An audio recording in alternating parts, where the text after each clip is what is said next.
안녕하십니까? 이상원 교수입니다. 오늘은 평신도를 위한 신학 강의 세 번째 시간, 신학서론 세 번째 시간입니다. 오늘은 두 가지 중요한 주제에 대해서 같이 살펴보겠는데, 하나는 일반 계시, 그리고 또 하나는 특별 계시입니다. 먼저 일반 계시에 대해서 로마서 1장 19절과 20절에 보면 인간 안에는 하나님을 알 만한 것, 이것은 하나님을 인식할 수 있는 능력, 곧 신인식 능력을 가리킵니다. 주로 이성을 통해서 인식을 하는데, 하나님을 알 만한 것, 곧 신인식 능력을 두셨고, 만물에는 영원하신 신성과 능력, 다시 말해서 만물을 창조하시고 운영하시는 창조주 하나님의 실제와 활동을 가리키죠. 을 두셔서 창조주 하나님을 알 수 있게 하셨다는 것입니다. 특별히 이 로마서 1장 19절 20절 말씀은 인간이 타락하기 전의 상태를 묘사한 것이 아니고 타락한 후의 인간과 세계의 상태를 묘사한 것입니다. 타락했다 할지라도 인간의 내면에는 하나님을 인식할 수 있는 능력을 주셨고, 인간 외면, 즉 자연계에는 이 세계가 하나님이 만드신 세계임을 보여주는 아주 풍부한 증거들을 두셨기 때문에 인간 안에 있는 신인식 능력을 이용해서 자연 만물을 바라보면, 첫째로 인격적인 창조주 하나님이 실제하신다는 것과, 둘째로 이 세계는 인격적 하나님에 의해서 창조된 세계라는 사실을 명확하게 알 수 있다는 것입니다. 이렇기 때문에 신의 존재를 증명하는 것이 가능합니다. 여기서 신의 존재를 증명한다는 것은 성경 말씀을 인용해 가면서 신의 하나님이 실제하신다는 것을 증명하는 것이 아니고, 인간의 내부 구조, 이성적인 사유 구조를 잘 살펴보고 이 세계의 구조를, 원리를 잘 살펴보면 창조주 하나님이 실제하신다는 사실을 도저히 부인할 수 없다는 것입니다. 즉, 말씀을 근거로 해서 하나님의 실제를 논증하는 것이 아니고 이성과 자연세계에 대한 관찰을 근거로 해서 창조주 하나님이 실제하신다는 것을 증명하는 증명법을 가리켜서 신존재 논증이라고 하는데, 이 신존재 논증이 가능하다는 것입니다. 자, 로마서 1장 19절 20절은 특별히 두 가지 신존재 논증을 뒷받침하는데, 하나는 존재론적 논증, 또 하나는 의장론적 논증입니다. 존재론적 논증이라고 하는 것은 인간의 사유의 구조, 사유의 구조를 잘 살펴보면, 그리고 이 세상의 구조를 인간의 존재와 사유의 구조에 비교해서 잘 살펴보면 하나님이 존재하신다, 인격적인 창조주 하나님이 존재하신다는 사실을 알 수 있다는 겁니다. 자, 먼저 이 존재론적 논증의 예를 한번 들어보겠습니다. 무신론자는 하나님은 존재하지 않는다라고 말합니다. 그런데 무신론자가 하나님이 존재하지 않는다고 말할 수 있기 위해서는 하나님이 어떤 분이신가를 알아야 합니다. 하나님이 어떤 분이신가를 알기 때문에 그런 하나님이 존재하지 않는다고 말하는 것이죠. 만일 하나님이 존재하지 않으신다면 하나님이 어떤 분이신지를 모를 것이고 하나님이 존재하지 않는다라는 말 자체를 할 수 없을 것입니다. 그러니까 무신론자는 하나님이 존재하지 않는다고 말하는 순간 벌써 하나님이 어떤 분이신지를 이미 알고 있다는 뜻이고 그것은 하나님이 실제하신다는 것을 강력하게 증명한다는 것입니다. 또 한 가지는 인간은 경험을 통해서 지식을 얻는다라는 사실은 우리 모두가 잘 알고 있습니다. 유한이라는 개념은 경험을 통해서 알 수가 있습니다. 예를 들어서 인간이 하늘을 날고 싶어도 유한성 때문에 날 수 없다는 사실을 경험을 통해서 알 수 있습니다. 실제로 나는 경험을 해보면 날 수 없다는 사실이 분명하게 드러나죠. 그런데 무한이라는 개념은 경험할 수가 없습니다. 왜냐하면 인간은 무한의 세계를 다 파악할 수가 없기 때문에. 그럼에도 불구하고 인간은 무한이 무엇인가를 압니다. 사실 유한이 무엇인가를 안다는 것은 그 반대 개념인 무한이 무엇인가를 안다는 것을 의미합니다. 사람이 아름다움이 무엇인가를 안다는 것은 추함이 무엇인가를 안다는 것과 마찬가지죠. 자, 그런데 무한은 인간이 경험할 수가 없습니다. 경험할 수 없는데 어떻게 알 수 있느냐? 무한에 관한 지식을 누군가가 인간 안에 넣어 주었으니까 무한이 무엇인가를 알 수 있지 않겠습니까? 그러면 무한이라는 개념을 인간 안에 넣어주는 자가 누구일까? 첫째는 무한이 무엇인가를 알고 무한을 그 안에 품고 있고 무한보다 훨씬 크신 어떤 분일 수밖에 없다. 둘째는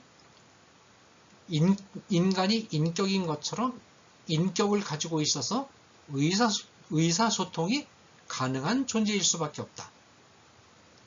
셋째는 모든 인류에게 그 무한이라는 개념을 다 주시는 그런 존재라 해야 된다. 이런 세 가지 조건에 맞는 존재는 누구일 수밖에 없겠습니까? 하나님일 수밖에 없다라는 것입니다. 이처럼 인간의 사고의 특성에 근거해서 인격적인 창조주 하나님이 하나님의 실제를 논증하는 논증법을 가리켜서 존재론적 논증이라고 합니다. 자, 그 다음에 또 하나는 의장론적 논증이라는 게 있습니다. 다시 말해서 이 자연세계 안에 있는 만물을 잘 살펴보면 그것이 무질서하게 널려져 있는 그런 것들이 아니고 아주 질서정연하게 특별한 목적을 이루기 위해서 질서정연하고 정교하게 제작되었다는 사실을 확인하고 따라서 이 세계가 어떤 인격적인 창조주에 의해서 설계된 곳이다 라는 것을 증명해내는 논증법을 의장론적 논증이라고 합니다. 예를 들어 보겠습니다.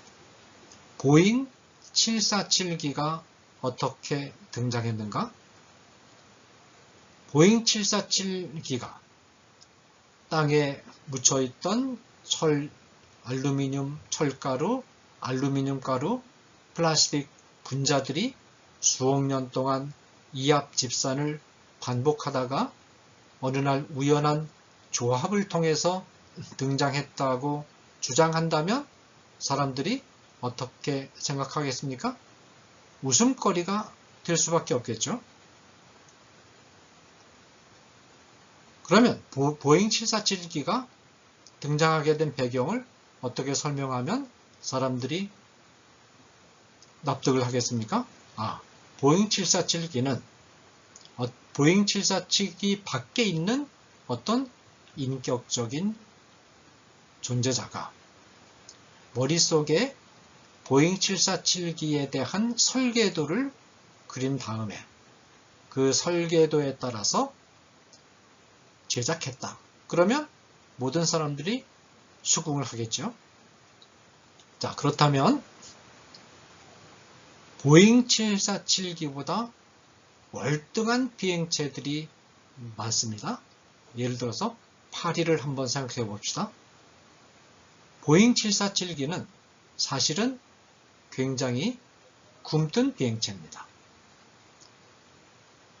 이륙하는 것도 겨우겨우 어렵게 이륙하고 앞으로 갈 수밖에 없고 방향을 틀 때도 굉장히 어렵게 널리 틀어야 되고 착륙할 때도 어렵고 조금만 조정을 잘못하면 공중에서 폭발을 일으키기도 합니다. 그런데 파리의 비행술은 어떻습니까? 순식간에 위로 솟구쳐 올라가고 아주 쉽게 내려앉고 몸을 비틀거나 좌우로 날거나 앞뒤로 왔다 갔다 하는 것을 자유자재로 합니다. 파리의 비행술은 보잉 747기보다 몇 천 배, 아마도 몇 천 배 이상 정교할 것입니다. 그런데 파리가 몇 마리가 있을까요? 또 파리만 있습니까? 파리와 같은 수준의 비행 실력을 구사하는 곤충이 수십만 종 이상입니다. 또 곤충만 있습니까? 새도 그만한 종류가 비행수를 구사하면서 존재합니다. 자, 우주가 이런 정교한 장치를 갖춘 그런 생물들로, 그런 물질로 가득 차 있지 않습니까? 이 우주가 우연히 발생했다라고 설명한다는 것은 이치에 맞지 않습니다. 이런 정교한 장치들로 가득 찬 우주는 우주의 기원을, 우주가 어떻게 형성됐는가를, 만들어졌는가를 설명하는 유일한 방법은 우주 밖에 있는 어떤 인격적인 존재자가 머릿속에 설계도를 그린 다음에 그 설계도에 따라서 이 우주의 모든 정교한 장치들을 제작했다, 만들었다, 창조했다. 그러면 산뜻하게 답변이 됩니다. 그러면 이 우주에 있는 어마어마한 분량의 이런 장치들을 만들 수 있을 만한 그런 존재는 누구밖에 없을까요? 하나님밖에 없다는 것입니다. 자, 그 다음에 로마서 2장 14절 15절에 보면 15절이 우리에게 가르쳐주는 것은 인간 안에 도덕법이 심겨져 있는데 인간 안에 도덕법이 심겨져 있는 것을 볼 때 인격적이고 도덕적인 하나님의 실제를 인식할 수 있다는 것입니다. 자, 로마서 2장 14절 15절의 내용을 보면 모든 인간에게는 어떤 일에 대해서 옳다, 그르다 라고 판단하는 능력이 있습니다. 그것을 양심이라고 합니다. 그래서 어떤 일을 할 때 때로는 이것은 옳은 일이야, 이것은 그릇된 일이야, 그렇게 판단을 하지 않습니까? 그런데 이처럼 옳다, 그르다를 판단한다는 것은 판단, 의식적이든 무의식적이든 판단 기준이 있다는 뜻이겠죠. 판단 기준을 규범이라고 합니다. 또는 도덕법이라고 할 수가 있습니다.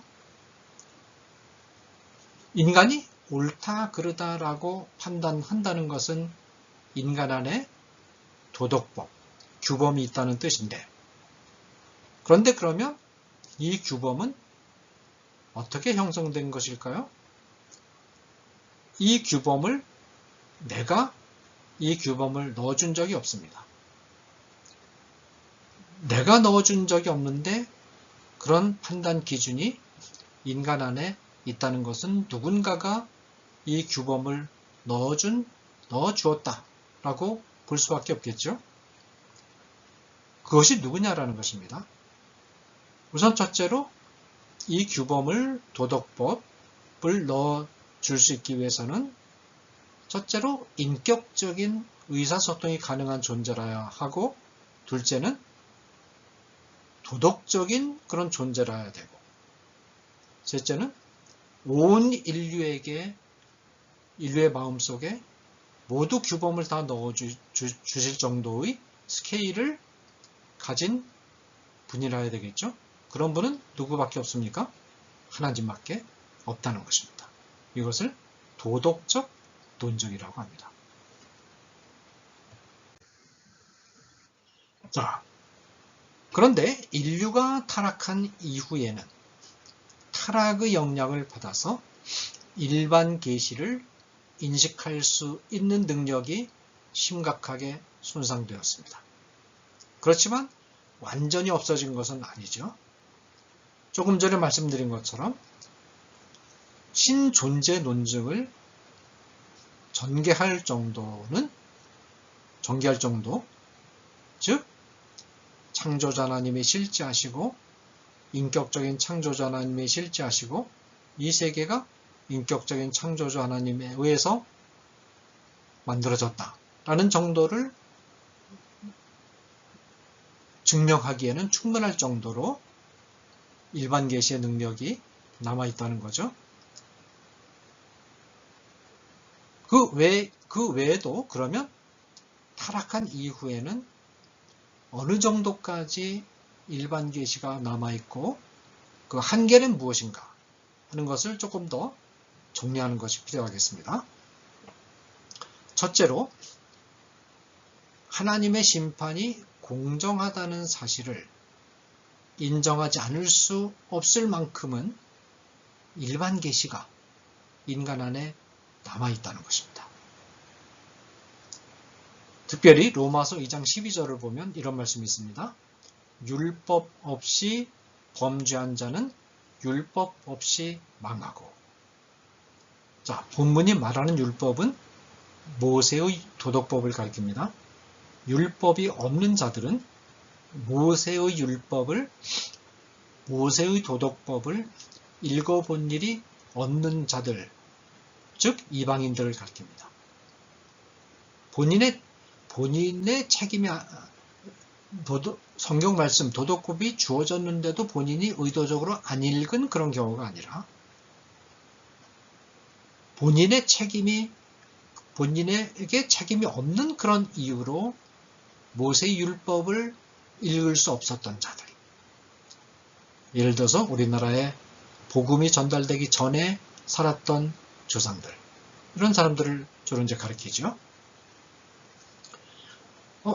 이런 이방인들은 모세의 도덕법을 읽어본 일이 없는데 만일 하나님이 이런 이방인들을 상대로 해서 모세의 도덕법을 펼쳐놓고 마지막 날 이제 죽어서 하나님의 심판석 앞에 서게 될 때 이 사람들이 모세의 도덕법을 한 번도 읽어본 일이 없는데도 모세의 도덕법을 펴놓고 그것을 기준으로 해서 이런 이방인들을 심판한다면 어떻습니까? 하나님의 심판이 공정하지 못할 것입니다.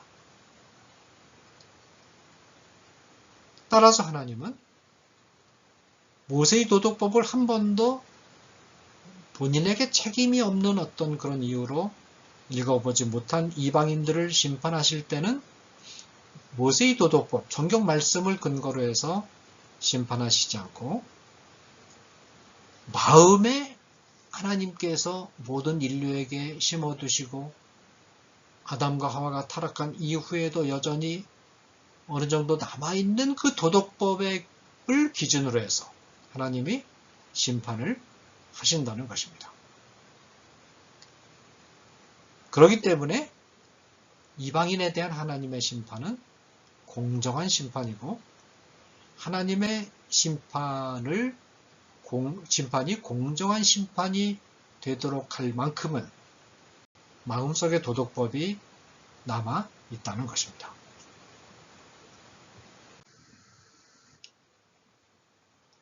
자, 그 다음에 둘째로 이 세상의 악을 어느 정도 통제를 해서 사람이 살 수 있을 만한 그런 사회로 유지시켜주기에 충분할 만큼은 또 일반 계시가 남아있다라는 것입니다. 자, 예수님이 마가복음 7장이나 사도 바울이 로마서 1장 24절 이하에 쭉 묘사한 내용을 읽어보면 인간의 마음속에 온갖 악하고 독한 독성이 있는 그런 성품, 그런 특성들, 성품들로 꽉 차 있는 것을 우리에게 보여줍니다. 그래서 야고보는 그것을 지옥의 불이라고 표현하고 있습니다. 꺼지지 않는 지옥의 불이라고 표현하고 있습니다. 인간의 마음속에 온갖 악한 그런 것들로 악한 생각이라든지 살인, 미움, 증오, 탐욕 이런 것들이죠. 이런 것들로 꽉 차 있어서 그 악한 것들로 꽉 찬 인간의 마음으로부터 끊임없이 악한 말과 행동이 나온다. 그렇게 주장을 합니다. 이런 악한 것들로 가득 찬 인간이 그 악한 것들을 여과 없이 다 표출해 낸다면 이 세상이 어떻게 될까요? 아마 며칠을 견디지 못하고 온통 피바다, 복마전과 같은 것으로 변화가 되고 말 것입니다. 그런데 이상하게도 그렇게 악한 생각들로 가득 찬 인간들이 모여서 살아가는 세상인데 그래도 어느 정도 사람이 살만한 세상으로 유지되고 있지 않습니까? 사실 이것이 아주 기적적인 일입니다. 그 일이 어떻게 가능한가 하는 것입니다. 자, 마음속에서 악한 것들이 막 솟아 올라오려고 할 때 그것을 차단해주는 차단막, 1차 차단막이 있습니다. 그것이 바로 하나님이 마음에 심어두신 도덕법입니다. 악한 행동을 막 하려고 할 때 마음에 심어두신 도덕법이 너 그러면 안 돼. 그것은 인륜을 어기는 길이야. 그렇게 속삭입니다. 그러면서 제어를 합니다. 그러면 어느 정도는 제어가 됩니다. 그렇게 양심을 통해서 제어를 함에도 불구하고 그것을 뚫고 악을 행하는 사람들이 있습니다. 그때는 또 하나의 차단막이 있습니다. 이번에는 기록으로 남겨진 도덕법, 도덕법전, 십계명이라든지 여러 가지 도덕서들, 사회의 도덕교육, 윤리교육 이런 것들이 기다리고 있다가 또 통제를 한 번 더 해줍니다. 거기서 조금 더 통제가 됩니다. 그런데 그런 도덕교육에도 아랑곳하지 않고 악을 행하는 사람들이 있습니다. 이때는 좀 더 강력한 또 하나의 통제선이 기다리고 있는데 그것은 국가의 실정법입니다. 앞에 두 가지 차단하는 막은 양심과 자유에 호소합니다. 그렇지만 국가의 실정법은 권력을 가지고 사법권을 가지고 통제를 합니다. 말을 안 들으면 벌금형을 때리든지 감옥에 넣든지 그렇게 합니다. 그래서 상당 부분 통제가 됩니다. 그래서 사람이 어느 정도 살만한 사회로 유지가 되는 것입니다. 이처럼 마음의 도덕법, 기록된 도덕법, 국가의 실정법, 이런 법 체계들은 이것이 도덕이나 국가를 의미하는데, 이런 것들은 타락한 인간의 마음에 의해서 이 사회가 아예 사람이 살 수 없는 복마전과 같은 그런 것으로 전락되는 것을 차단하기 위해서 하나님께서 마음속에 심어두신 일반 은총의 일반 계시의 장치들이다. 그렇게 볼 수 있습니다. 자, 그런데 이런 국가의 실정법까지도 무시하고 악을 행하는 사람들이 많이 있죠. 그런 사람들에게 대해서는 이제 하나님이 현세 안에서 직접 손을 쓰실 수도 있습니다. 병을 내리게 한다든지 어떤 교통사고가 나게 한다든지 그런 벌을 주실 수도 있고, 어떤 사람들은 악을 행하면서도 죽는 날까지 아주 행복하게 부유하게 잘 살다가 죽는 사람도 있습니다. 그런 사람들은 마지막 재림의 심판의 날에 깨끗하게 하나님으로부터 벌을 받습니다. 자, 그 정도로는 일반 계시의 능력이 남아있다는 거죠. 그렇지만 일반 계시는 한계가 있습니다. 뭐냐면 창조주 하나님에 관한 지식이 있긴 있는데, 그래서 신존재 논증이 가능한데 그것이 불완전해 가지고 실질적으로는 창조 안에 나타난 그 일반 계시를 오해를 해가지고 그걸 정확하게 이해를 하지 못하고 오해를 해서 어떤 결과로 나타나느냐? 창조주 하나님의 실제를 인정하는 쪽으로 나아가지 않고 피조물을 신성화하는 우상숭배로 나타날 수가 있다는 겁니다. 나타난다는 겁니다. 그런 한계가 있습니다. 게다가 일반 계시는 하나님이 삼위일체 하나님으로 존재하신다는 사실을 전혀 전달하지 못하죠. 뿐만 아니라 일반 계시는 예수님의 십자가 사건이 인류를 죄와 사망의 권세로부터 구원하는 길이라는 정보를 전혀 전달하지 못합니다.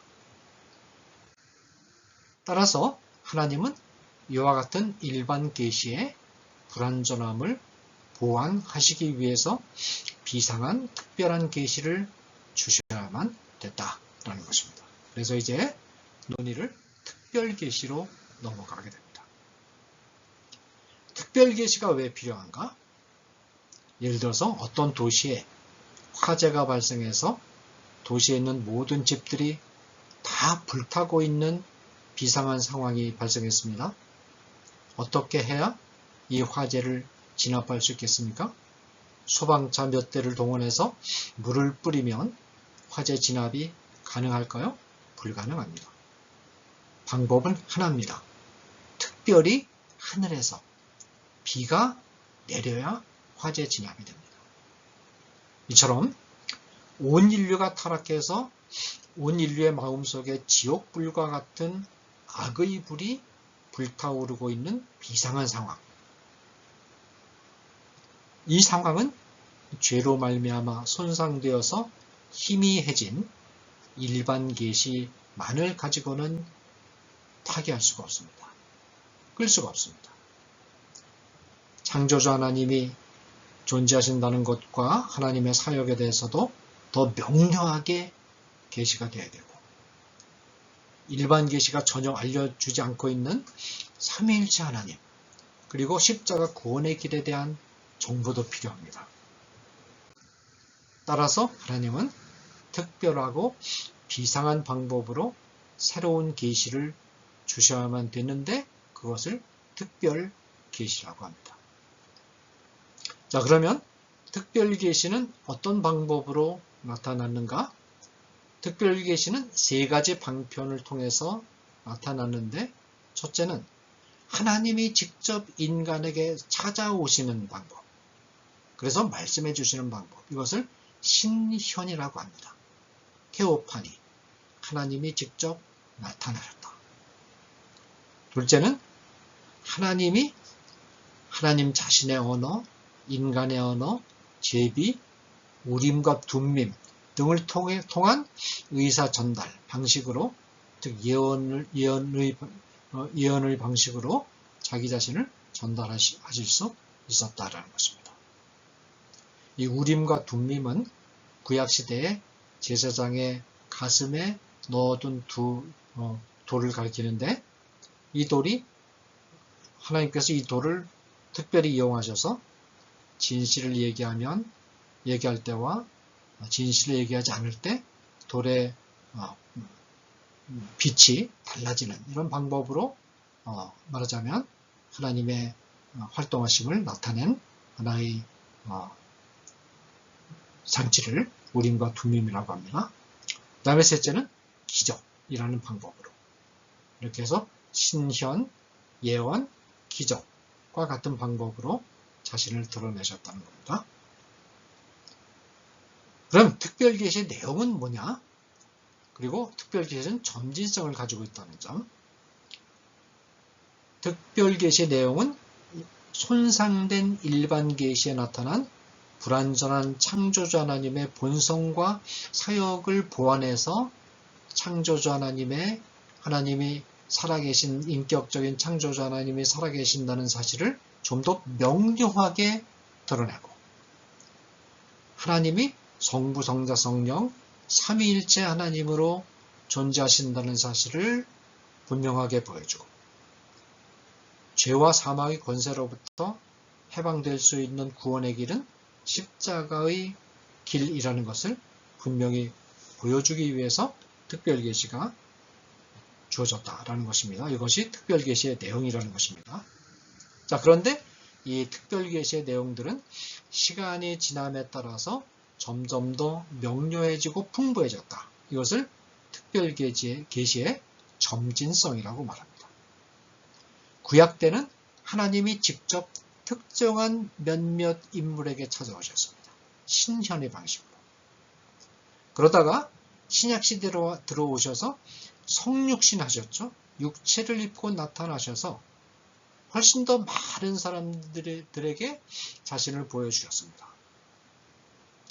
그렇지만 팔레스타인이라는 특정한 지역에 살고 있는 사람들에게만 나타나셨습니다. 그런 다음에 성령이 강림한 이후에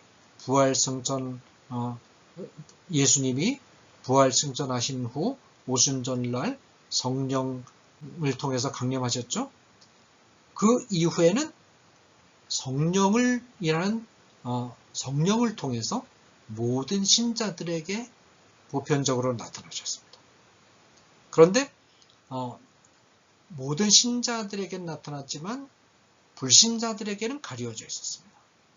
그러다가 예수님의 재림이 임하고 새 예루살렘, 새 하늘, 새 땅이 임할 때는 신자와 불신자를 포함한 모든 인류에게 나타납니다. 그래서 점진적이죠. 구약시대에는 특정한 사람에게 개별적으로 나타나시고, 신약시대에 들어와서는 육체를 입고 오심으로써 훨씬 더 많은 사람들에게 나타나셨지만 팔레스타인 지방에 있는 예수님을 목격할 수 있는 사람들에게 하나님이 자기 자신을 보여주셨죠. 그런 다음에 오순절 성령 강림 이후에는 모든 신자들에게 하나님이 성령을 통해서 나타나시고, 그렇지만 불신자들에게는 아직 나타나지 않으셨다가 재림 때는 신자든 불신자든 모든 사람들에게 자신을 보여주신다는 겁니다. 그 다음에 이제 특별계시와 성경. 특별계시는 특별한 장소와 시대에 특정한 사람들에게만 나타났습니다. 그렇지만 특별계시의 목적은 모든 인류에게 하나님이 어떤 분이시며 어떤 사역을 하셨는가를 알리고 구원을 받도록 하기 위한 것입니다. 그러기 위해서는 없어지지 않는 글로 기록해서 보존할 필요가 있었습니다. 이 목적을 위해서 등장한 것이 성경입니다. 특별 계시는 성경이 기록되기 이전부터 인간에게 주어졌고 성경에 또 다 기록된 것이 아닙니다. 그렇지만 성경 기록이 완결된 후에는 더 이상 특별 계시는 주어지지는 않는다라는 것입니다. 요한복음 20장 30절에 보면 예수께서 제자들 앞에서 이 책에 기록되지 아니한 다른 표적도 많이 행하셨으나 라고 하신 말씀이라든지 요한복음 21장 25절에 예수께서 행하신 일이 이 외에도 많으니 만일 낱낱이 기록된다면 세상이라도 이 기록된 책을 두기에 부족할 줄 아노라 라는 이 말씀은 성경에 기록한 것 이외에도 많은 특별 계시가 있음을 증거하는 것입니다. 감사합니다.